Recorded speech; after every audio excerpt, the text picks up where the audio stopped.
something that gives you confidence. If you're sick or you're unwell or you're not feeling good, no matter where you stand mentally or emotionally, you are not going to be at your best. Get the result every day, and you still have to stay positive, which again, I feel it stems from discipline of kind of not worrying too much about the uncontrollables and just focusing on putting in the work and then accepting whatever the result is.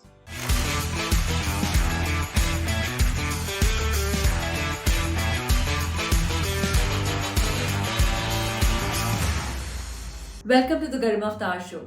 In today's episode, I have with me Ramit Tandon, Asian Games Bronze Medalist 2018 in squash.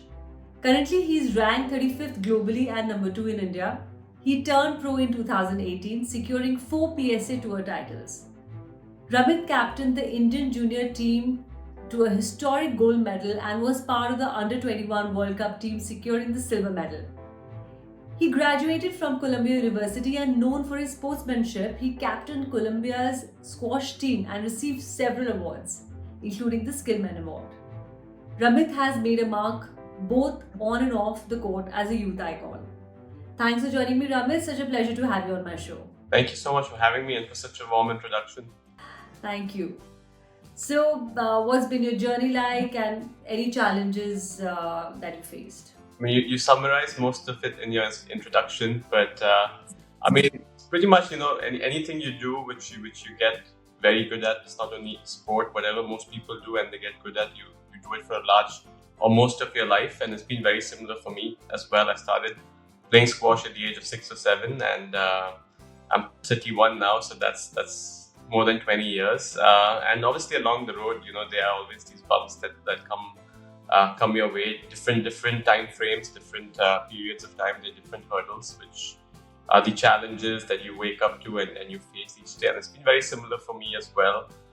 As you mentioned, for me, balancing sport and academics was a very important part of my childhood. Like, my parents wanted me to have a degree and go to a good school, and I wasn't one of those who would just stick to the sport and play the sport and give up on my education.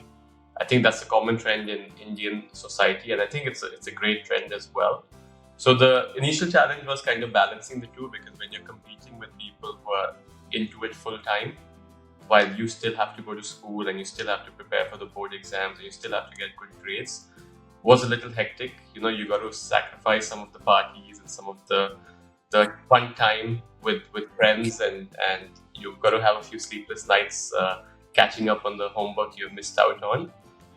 But if you have the right support system, I've always believed, although squash is a very lonely sport, it's a one-person sport. If you have the right support system around you, I think you get the right guidance, and then people help you kind of face your challenges as a team. And I think that's always been very crucial for me to surround myself by the right people who kind of stand by me through thick and thin. And post-college, college was similar. When I jumped back, I worked in finance for a few years, and when I jumped back into professional squash as well, there have been injuries, there have been times where I haven't been playing well, and I think the philosophy of handling every challenge is very similar. Like, you got to keep at it, and as long as you have a few people around you who you can trust and who can give you guidance, and you keep trying, eventually things turn around. So I think along the way there have been roadblocks, bumps, whatever you may call it, but the passion for the game has always been there, which is the most important thing. I think in challenging times, it's the passion that makes you want to do it. Especially because of my education and my background, there are other things I could do. I was working in finance. I could leave the sport and walk away, but I feel if you're passionate enough, you will overcome those hurdles that come your way. Very well said. So, can you please tell us some of your good habits that you follow during a training day and a non-training day? Yeah, good habits. I think as an athlete, you just to be in the profession, I think you got to wake up at a reasonable hour. You got to stay disciplined with your diet. I eat kind of clean. I eat healthy. I sleep early. I wake up early. It's all check boxes in the mother's list. So I kind of check those boxes off. I stay away from I do have fun, but I kind of stay away from parties. Yeah, I mean, in terms of habits, it's tricky to kind of justify some as good or bad because each to their own. I believe like every individual is in a different profession and they can afford to do things differently. For me, obviously, when it comes to um, discipline in terms of waking up and sleeping, obviously I'm up early because I need to get training in. I go to sleep early because the rest is an important factor for an athlete. So Yeah. kind of working on a tight schedule in terms of getting enough rest is important. Work ethic, I feel, is a very important quality that athletes have, where you kind of have moments where you want to like not be disciplined or not be focused, and you want to kind of get a bit of a break. But if you want to be successful at what you do, you got to keep going. So I feel work ethic, facing your challenges head on. Like I feel um, sport is such a field where you see success and failure every day you play. Like when you're working at a job, you get your promotion at the end of the year, or your boss tells you after a few months that you're not performing. It's a slow, steady process. But sport, every match you play, you have the result after that 1 hour of battling. So I feel a profession like that, it's very important to stay mentally and emotionally on the most positive side of things, because you're going to get the result every day and you still have to stay positive, which again, I feel it stems from discipline of kind of not worrying too much about the uncontrollables and just focusing on putting in the work and then accepting whatever the result is. So from that standpoint, yeah, I would say those are the habits I've picked up, which I would classify as good. In terms of bad, obviously there are times we are human as well. You go through phases where you want a bit of a break, you want to eat a bit of junk, you want to sleep in a little longer, and I would say that those could be classified as my bad habits at times. Yeah. So yeah, very well said, Ramit, and very well summed up. Okay, so has it ever happened that at some point you thought of quitting your sport, like any negative thoughts, and due to some injury, poor performance, or very rigorous training schedule? So how do you tackle that feeling in case you got that?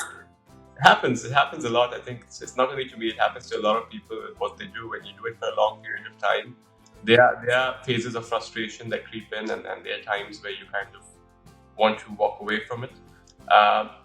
But I feel, like I've always believed, whenever I have those feelings, it's not a negative thing. You only feel strongly about something you really care about. Absolutely. So to a certain extent, I'm glad I have those feelings. If I didn't care about it and I didn't have the feeling of quitting when things didn't go right, I probably don't bother too much about it, and it does not mean enough to me to gain the success I want to gain. The way I hold on to it, I feel like in the moment there's a bit of emotion, and I kind of give it a few days to settle in before jumping to conclusions. So I've been through it enough. I would say that I'm smart enough to realize that it's more of an emotional outburst than like me actually wanting to quit. And a few days later, I come back to it with a more rational mindset. And the way to move on, I think at the end of the day, it's the belief you have within yourself. I think we all do things, we set goals in terms of what we want to achieve. And then deep down, you will know if you can or you cannot. And if you feel that you can, I think you got to like push yourself. You yourself find the strength to kind of go beyond that setback and push yourself. And if you feel you cannot, then I think you can sit down and decide as to whether you want to still keep going or you would like to try out something else. So I feel it's more of, there's always an inner voice. We all have this inner voice, which with time I've come to realize more often than not speaks the truth. Like a lot of times your inner voice says something to you and you're not sure whether it's right or not. I think initially I would always be like, I don't trust it, I don't believe it. But I think the more I've discussed things with my inner voice, I've come to realize, I think the inner voice is your subconscious speaking, which kind of sees things that you don't really, because there's so many thoughts revolving, there's so many people we speak to. It's very difficult for us to identify exactly what's going on, but that inner voice, I think, is the truth. So I've started to believe in that a little more, and I feel like in those moments you got to kind of listen to what your inner voice has to say to you, and then take it up from there. Wow, that's amazing. Okay, I want to also know about your best memory, game memory, if you would like to share. Yeah, there have been a few, but I feel I've said this a lot every time representing the country. When we squash is an individual sport. Most of the year we are competing on our own. There are very few, like maybe 1 or 2 times a year, where you get to play as a team and you get to represent the country. So for me, every time I've represented the country, that feeling of the national anthem playing in the background and especially before big finals, I've been fortunate to play big semi-final, big finals representing the country. And one of those moments would be the World Cup in India, in Chennai. It was held in a shopping mall. They put up a court and we were playing the final there. So that moment where you have, like, it's obviously your team, but then a lot of spectators also supporting you and they're part of the process. I feel those moments are very special for an athlete. Absolutely, they really motivate you, and you feel really, proud of oneself for that. Okay, so I want to know what do you think requires for one to have peak performance? What is those qualities that you require? Yeah, I see at my level of sport, or I think in life as well, people are all wired differently. You Yeah. know, we all work on different spectrums of energy, different spectrums of arousal levels, and I feel each to their own. I think in my sport itself, there are different athletes. Some work of positive energy, some work of negativity. I'm sure every sport they have the good guys and they have the bad guys, and they it depends on what brings out the best in you. You kind of got to identify it. But in general, I think it's normally a composition of your physical, mental, and emotional health. I think it's those three things. Physically, obviously, if you're feeling great, it's something that gives you confidence. If you're sick or you're unwell or you're not feeling good, no matter where you stand mentally or emotionally, you are not going to be at your best. The second thing, obviously, mentally, I think people say you are what you eat. I also believe you are what you think. I think the thinking is more important or equally important as the eating.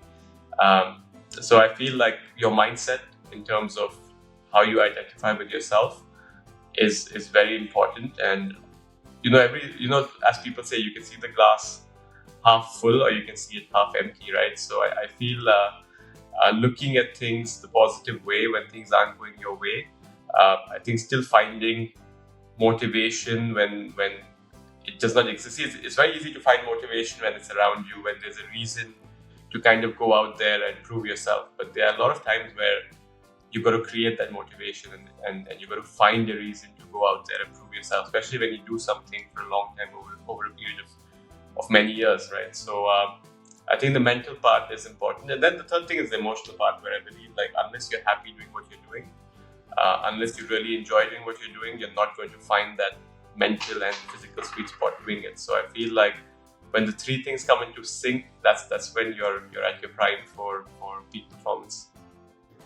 Very well said, very nicely said. I also think, our mind, mindset, when we, what we tell ourselves is so important. Even when, Right. Yeah. if you're not feeling so good about, a particular situation, but, what message you want to, give yourself, and the self-talk, I think sometimes it just uplifts you. So yeah, very nicely said. Okay, so what's your message to the upcoming young athletes? Just one message. I mean, the most important thing is to do it if you enjoy it. Like, you got to love what you do. It should be fun for you, because obviously, as you grow up and if you're playing at a high level, there will be pressure. I mean, if you get to a level where people are talking about your game and people comment on what you achieve or what you don't achieve, it does, it does have an impact on an athlete or an individual, right? So there are going to be there is going to be a lot of failure in sport. Even the greatest champions. I think Messi is an example. Yeah. He just won the World Cup, but how many times he's failed before, right? So Absolutely, yeah. you got to remember, no matter how many times you fail, when you succeed, people will take your side. So you're one win away from finding success. So no matter how bad it is, you're just one step away to turn things around. Secondly, you will only do it if you love it. When you see failure, only if you love it, you will keep going. So So yeah, you got to enjoy it. There should not be an external pressure to play sport or to be good at it. I think you can never think of it in terms of being good at it. You got to think of it in terms of I like doing this. I want to give it my best. I am trying as hard as I can, and the rest should be left to destiny. There's a bit of success that obviously individuals can't kind of control. Like if we could control success, there would be no failing in this world, right? So a bit of it is left to chance, and when we try to control that chance is where you put that additional pressure on yourself. So you just got to let it go. And I think sport is a profession where whatever we do is out in the public. Like anyone can go online and see whether you won the last match or lost the last match. So there's a lot of critics around you, because obviously they can see what they do, while a lot of other people who are working in a corporate job, unless you know their boss personally, you're not really going to get to know whether they are doing an amazing job or a bad job, right? So you can't really discuss their personal or their professional life because you don't know anything about it, right? So I feel the third thing is, whatever you do in your sporting journey, you should deep down know why you're doing it. You should come in from a point of truth, because everyone's journey is different. Everyone has different goals. Everyone looks at things differently, especially the ones who are in the process know it inside out. The outside world can say whatever they want to say and look at things the way they want to look at, but the one doing it is the only one who knows why he's doing what. And I feel like you got to know deep down that this is what you're doing and this is why you're doing it. And then you got to keep doing it without really letting other people kind of get into your thought process or get into what you do because of what they have to say. I mean, at the end of the day, it does not really matter. They're not the ones doing it, right? So it's easier said, but yeah, for young athletes, it's important to know, that you got to follow your path and you got to stay disciplined and not worry about what others around you have to kind of say or do. Yeah, that reminds me of that, a very popular dialogue from that movie, The Pursuit of Happiness. He tells his son basically that if you have a dream, protect it, because if Right. you're not protected, then if somebody else is telling you not to do it, it's basically because they themselves can't do it. So that's how. But you must Right. protect your dreams. So yeah, very nice. Okay, let's come to the rapid fire questions. So these are short one-line answers. Right. How do you keep yourself motivated? I have goals, I always set goals and I feel I wake up to wanting to achieve those goals. So yeah, just the goals I set for myself is my driving force. Awesome. Okay, what's the best advice you've ever got? Very recently is exactly what I just said a minute ago, was to kind of focus on what I have to do, what I think is the right thing to do, because obviously there is going to be a lot of noise around you. At a certain level of play, people are going to give you advice and tell you a lot of things, but you got to stick to what you believe in, and you should know why you chose to do what, because you're the one in the process, and you're the one who kind of knows exactly how you feel, exactly why you're doing what. While the ones outside, I don't think they come from a bad place, but they come from their point of view, from their thought process, but they're not me. So so I think to kind of follow whatever I believe is right for me. Obviously the close people around me and my team, we kind of got to believe in it. Whether people beyond that believe in it or not is not my concern or my responsibility. Totally. Okay, any other side passion that you follow? Cricket, it's unfair for me to say it right now as the World Cup is going on. Yeah. With that, but I like following cricket. I think Awesome. we are a very good team, so Yep. I take a lot of pride in the Indian cricket team. Nice. Who's your favorite athlete, and also what's the best learning you take away from his or her career? I have a few. Usain Bolt is one of them. Roger Federer is another one, and Sachin Tendulkar is the third one. And I feel Roger Federer and Sachin Tendulkar is consistency, to stay on top for so many years and to keep doing it over and over and again, dealing with the expectations. It only gets harder, the more you achieve, more the pressure, and that's something, which if I'm ever to meet them now, would kind of want to know the secret to how they handle the pressure at that level.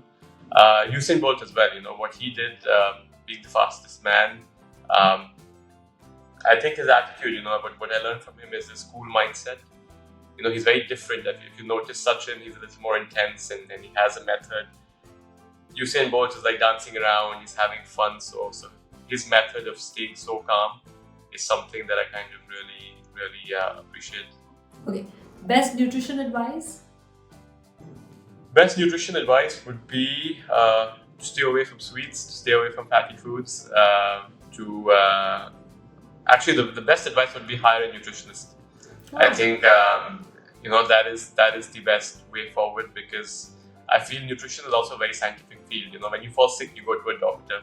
You don't self-treat yourself, and I feel it's the same thing with nutrition. It's like blind leading the blind. If I'm to say like do this or do that, but I've worked with nutritionists, and I kind of know having someone who can be very scientific with the approach. It is a completely different science. It's a completely different ball game, and if you can hire someone who's an expert at it, please go ahead and do that. It could be a game changer for people. So yeah. Makes sense. Best exercise you suggest for mental fitness? I think meditation. I think an exercise I follow, which is not really meditation, but I like spending some time with myself, with my thoughts. I feel it's very important to get to the bottom of what's bothering you. And the only way you can do that is if you kind of think through it and understand why it's bothering you, and kind of come to peace with it. At the end of the day, it's you making peace with your thoughts. You can talk to other people, and a lot of other people can suggest things to you. Yeah. But until you deep down come to peace with it, it's still going to keep bothering you. So instead of going through the whole process of discussing it with 20 people and adding to my stress, I kind of like understanding it and then kind of telling myself that at the end of the day, sometimes we overthink things, so just simplify the thoughts. So spending time with yourself, discussing with yourself what's going on in your head and what you feel you're scared of, and then getting into why you're scared of it to overcome it is important. At the same time, I feel yoga, meditation, it's a way of getting out of all the overthinking we do. It's basically simplifying what's going on in your mind. Yeah. I feel that's very helpful as well. Your favorite quote? I think it's from the Rocky movie. It's not about how hard you hit. It's about how hard you get it and still get back up. Awesome. Yeah. Most embarrassing moment? Most embarrassing moment. This is a tough one. I'm glad nothing comes to mind, so I guess it hasn't been that embarrassing. But, okay, cool. What's your fashion style? I like being very casual as much as I can be. So I would like being in, I think, track pants, not the sporty track pants, but the more casual wear track pants is becoming a trend now. Okay. So I like anything very casual. Or then if I have to go formal, then I don't believe in semi-formal. Then I rather suit up. So it's either formal or casual. So yeah. Oh wow, nice. I prefer comfort over being very presentable. So yeah. Okay. Proudest accomplishment so far? I think winning 4 PSA world tour titles is something I'm very proud of. Apart from that, Asian Games Bronze Medal, doing something for the country. Last year we won the historic Asian Teams Championship, which again I'm very proud of. And then, so in terms of my ranking, I'm the second Indian ever to be ranked in the 30s of the world. So in the history of our sport. So that's also something which I feel like I'm kind of proud of to kind of break a barrier for squash in India. Awesome. What's your biggest dream? My biggest dream in sport would be to win one of our Grand Slams, like their Grand Slams in tennis. So to kind of win one of those would be my biggest dreams. Yeah. Super. And with this, we come to the end of the show. Thank you so much, Ramit, for joining me in this absolutely fantastic session. No, thank you so much. It was great chatting, and I'm glad we could make this work. Absolutely. And thank you all for listening to today's episode with your host Garima. See you in the next one. Have a great day. Bye.